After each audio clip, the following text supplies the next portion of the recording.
There sure is a lot of discussion about how old kids should have to be to have a cell phone, and I want to talk about that today. I'm Nicholeen Peck. I'm a parenting expert, author of Parenting a House United, and a speaker all over the world that teaches parents and children how to have self-government. Well, having self-government is a big part of picking when a child should have a cell phone, and we're going to talk about that in this video.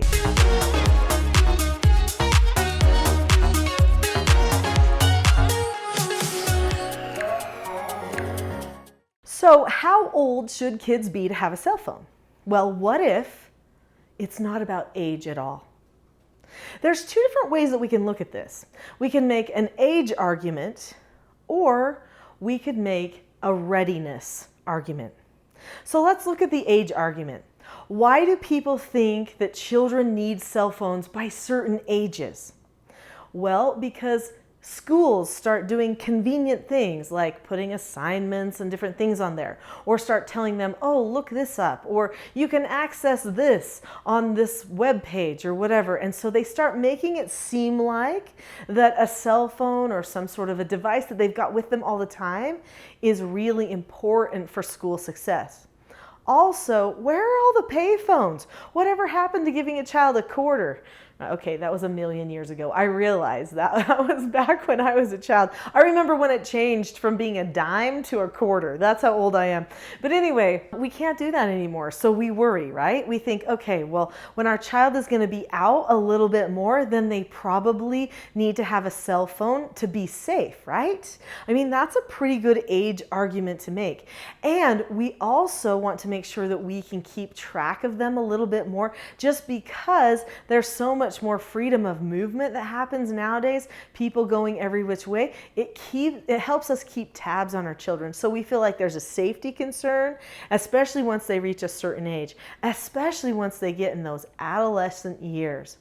Well, in our family, we actually always had a kid phone.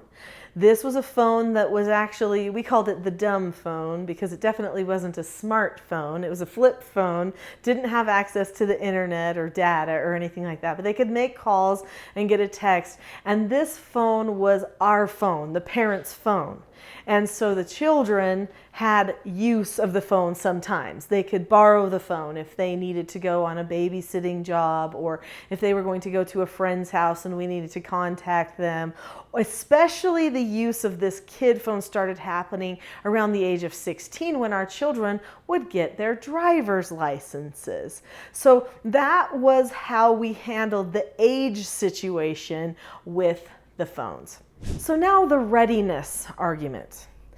This is the argument that suggests we don't give a person a device that can control them unless we know that they're ready to be the one in control. So we've always taught our children that devices, digital devices, are supposed to be tools, not toys.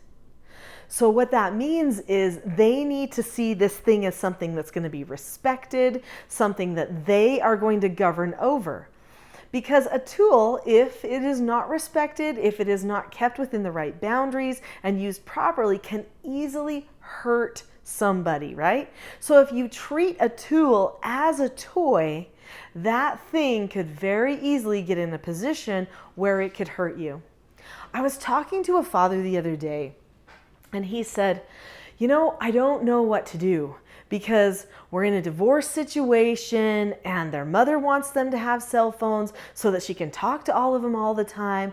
But my children have been accessing some really bad stuff and I don't want them to access this stuff. And what do I do? He said, I truly will feel like, you know, if I can't help my children conquer this pornography situation, if they get trapped in that, I'm going to feel like I'm a failure as a parent. I have heard that type of statement so many times. We worry, don't we, that our children are going to end up in bondage to some addiction, some habit like porn or gaming or just general digital addiction. But yet we do know that there's like this need sometimes to use a phone. So what about their readiness? How much does that really matter? Well, in our family, that matters the most. If our children do not know how to govern themselves with basic things like how to follow instruction, accept no answers, accept consequences, and disagree appropriately, then they are not ready for a phone. Because when you have a cell phone and something, say there's an email that comes through and you see it on your notification. You need to give yourself an instruction right then. I'm going to go to that email, I'm going to look at it, and then I'm going to be done. I'm not going to look around at everything else. And otherwise you get sucked in. Or a notification from social media, forget it. You'll be there for 2 hours before you even realized, oh no, I was doing something. What was I doing? I don't even know. Your brain stops thinking, okay? And so you have to tell yourself, self-govern self, this is how much time I will spend. I will go look at that one notification because it's from a person I care about, and that's it. I will not look at my feed or anything else. And then once you're in there and you're done with that one notification, you have to keep thinking long enough to say, self, now I'm giving you a no answer. And now you have to turn the thing off and set it down and go back to whatever it is that you were doing. Have you noticed that people just grab their devices all the time? Like they just can't stop looking at them even when they're talking to other people? And it's because they don't have self-government over the device. The device at that moment is controlling them. It has happened to me. It has probably happened to every person who has a device. That's why it's so important that a person is ready, that there's a readiness associated with getting that device. So that readiness in our family is called self-government. So what's self-government?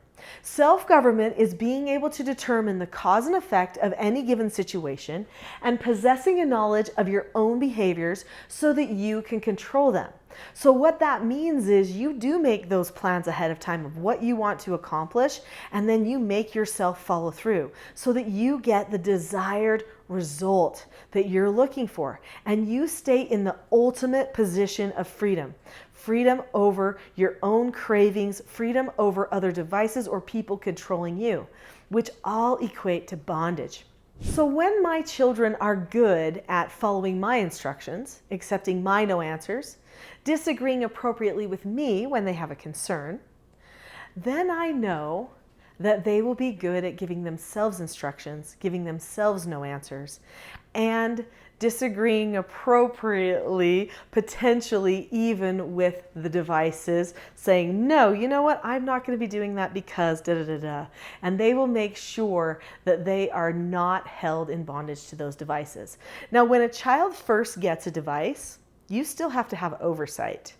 You don't just say, well, he makes his bed every day and I think he does his chore, he even does his music practice, he's probably good. No, it takes practice. In fact, there is a big period of time, sometimes a few months, maybe even a year, where a person is in training for how to self-govern themselves on these devices. Get filters, get apps, like maybe the Web Safety app is a really good app if your children have Android phones. There's a phone called the Gab phone, which is a really good training phone for children because it doesn't have as much digital stuff associated with it. And that's a great way for them to learn what that phone really is for and how it is a tool, because it behaves just like a tool and not as much options to have that toy experience with the phone. Even so, even if you have a training phone, you still have to talk to them regularly about that experience of using the phone and the training associated with it. So make sure you give yourself enough time to have oversight over a phone before you would give it to your children anyway. Many people pose the question, how old should somebody be before they get to have a cell phone? But you can't stamp an age on that. I know society keeps demanding actions that seem like they require cell phones. But if you have a cell phone as the parent, then they can always use your phone to communicate with people. People can text you if they need to get a hold of them, if they absolutely must. And it really is about readiness.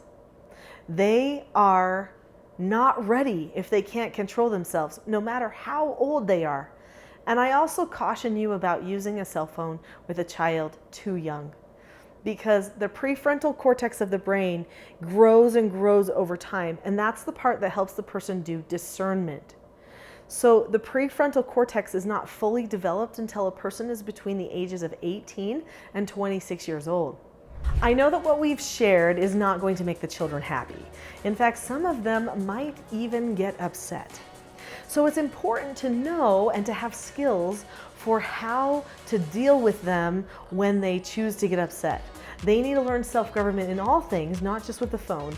And if you would like to help them get on that road to self-government, and you'd like to learn some self-government yourself and help them not have temper tantrums when the answer is going to be no for a little while, then you're probably going to want to watch my next video, which is how do you deal with temper tantrums.